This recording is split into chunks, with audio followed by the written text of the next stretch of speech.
બુદ્ધિશાળી વાંદરો.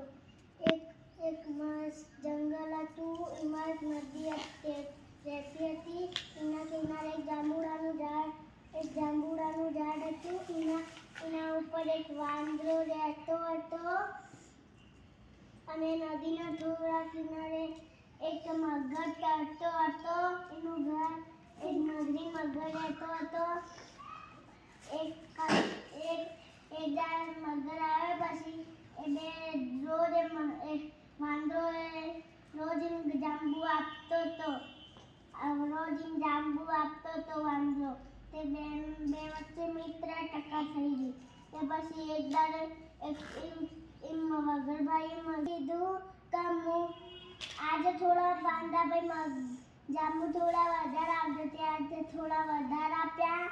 તે પછી એ ઘેર જઈને મગરી ખવડાવે. તે બહુ મીઠા લાગ્યા. પછી એ મગરીને દિમાગમાં વિચાર આવ્યો કે હું થોડા એ વાંદરો જાંબુ ખાતો હશે. એનું કાજુ કેટલું મીઠું હશે. મગરીને એનું કાજુ ખાવ. પછી મગરભાઈ તો ચોંકી ગયા. પછી મગરભાઈ એમ કીધું કે એ તો મારો પાકો ભાઈબંધ છે. હું એના અંગત દગો ના કરી શકું. તે પછી તને એમ કીધું કે તને તારા મિત્ર વાળો છે કે હું. તે પછી મગરભાઈ તો કાલ સવારે ગયા અને લેતા આવ્યા. પછી એ લઈને આવ્યા. અને પછી વાંદરાભાઈને કીધું કે તમે મારા ઘેર જમવા આવશો વાંદરાભાઈ. તે કીધું કે હા. તે પછી એમ કીધું કે હું મને તરત નથી આવતું. તું મારા પીઠ ઉપર બેસી જશે. એ વાંદરાભાઈ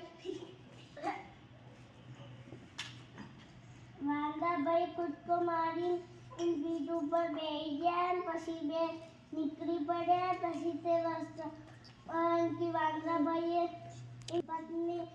પત્ની ખાવાનું બનાવ્યું. તે ખાવાનું બનાવ્યું દાળ ભાત પૂરી શાક એવું બધું બનાવ્યું. તે વાંદરાભાઈ તો ખુશ થઈ ગયા. તે પછી ભૂલમાંથી મગરભાઈ બોલી ગયા કે હું તો મારા ઘેર તમે મારા પત્ની કાજુ ખાવતું ને એટલા માટે લઈ જાઉં. તે વાંદરાભાઈ તો ચોંકી ગયા. પછી એમ કીધું વાંદરાભાઈને યુક્તિ નથી આપતી. યુક્તિ આવી ગઈ.